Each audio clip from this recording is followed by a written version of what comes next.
Principals, are you looking to build a vibrant and active PTO in your school community? Well, in today's video, that's exactly what we're going to talk about. If we haven't yet met, I'm Christina Heideck. I'm a PTO and family engagement expert. I love to get super nerdy about everything PTO and PTA to help improve school communities. So the very first thing that you can do to help your PTO, whether it is brand new, maybe it's just getting off the ground. Maybe it's yet to even get started. Maybe the PTO is a little bit in shambles and needs some help to get revived or rejuvenated. The very first thing is that you need systems and processes. So you need to get really organized, or the group needs to get organized. So this doesn't mean that you as the principal need to be doing this work, because your plate is already way too full, but really you need to be empowering and equipping the PTO volunteers to make this happen. You're going to want to get event planning and debrief processes into place. Why? This will make it so you don't have to recreate the wheel when you're planning next year's special person's dance or the senior send-off. Like, you will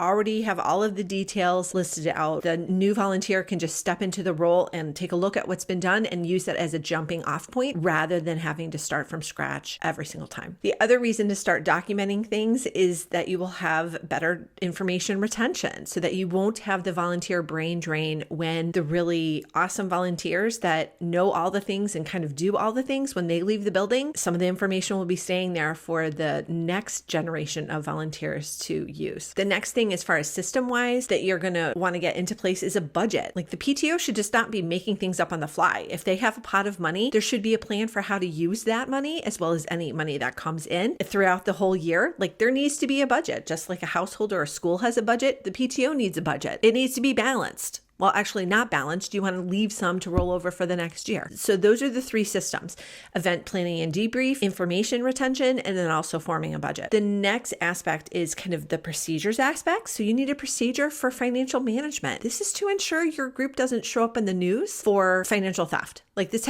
all the time. I get an alert. I have a Google alert set up for PTO answers, and half the time when I get an alert that there's a new something that Google found on the web, it has to do with a PTO who just got fleeced by a volunteer. Keep your group out of the news by implementing some financial management procedures. Again, this is not for you to do as the principal, but you to make sure that it's being done, and encourage the parents to have this at the top of their list to be taken care of. The second thing is a meeting agenda. If the meetings are a hot mess, no one is going to want to come. They're going to be miserable for you to go to, and they'll be miserable for everybody else to go to. So people will stop going. That means that there won't be enough decision makers in the room to be making good decisions that are balanced, that work for the entire school community. It'll be a small little niche group that is making decisions, and that's going to have long-term negative consequences for your school community, because it's going to turn the PTO into a clique if it's not one already. The next thing that you need to make sure is working really well is your communication with the PTO president. You as a principal should be meeting and communicating regularly with the president. If you're not, if you don't have a good relationship, if it's strained in any way, you need to take steps to rectify that right away. They are your main point of contact, main conduit to the PTO. Now, the president doesn't have sole decision-making abilities for the PTO. They're going to be taking everything back to the PTO board and having a discussion amongst themselves, but they are your main contact, so that you need to be fully leveraging, fully using that contact. Third thing is that you need to understand the role of the PTO. The PTO is not the school's slush fund. The PTO is a separate organization, a separate entity that has goals and hopes and dreams of its own, and they are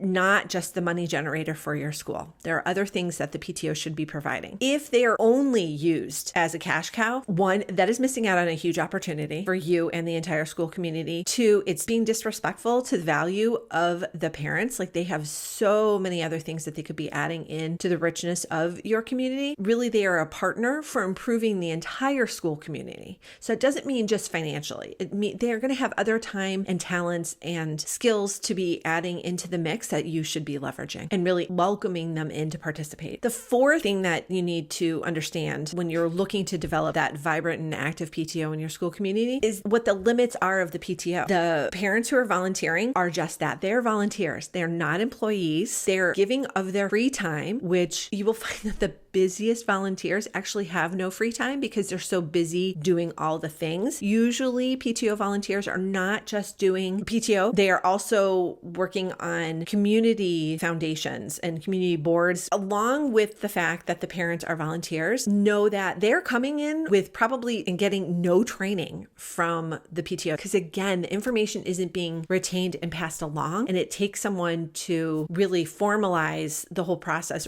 document things, create those systems, create those procedures, and most volunteers just aren't able to do that. So the volunteers are coming in and they really don't have much training. So this is really unusual in a school setting because virtually everybody else there, from the school leaders, principals such as yourself, down to the custodians, they're all getting trained, right? Even the men and women who are coming in as lunch monitors, they're getting some level of training to do their jobs. The same is not true for PTOs. They're kind of learning on the fly, those parent volunteers. And so a little bit of grace goes a long way. They really don't have access to resources. The resources they do have are really limited to whatever prior volunteers have had taken the initiative to create or to find on their own. That really leaves a lot of groups in the lurch. And so that is one of the reasons why I wanted to create a solution for PTOs and schools who want more meaningfully involved PTOs so that they can leverage them for family engagement. And that system is called the Powered Up Parent Engagement System. It essentially acts just like a PTO in a box where you just add the volunteers. There is something for every single one of your volunteers in the PTO and actually any school volunteer organization, any parent organization. So if you have a booster club, any kind of school parent organization can benefit from this system. And the system is designed actually to be used by all of the parent groups in your school community. So it's well worth checking out just because it's going to save everybody so much time, and all of the things that I mentioned beforehand, there are resources to help with that. So there are instant plug and play systems where your group can have a whole set of treasurer forms that deal with all aspects of money management. And so you just really have to get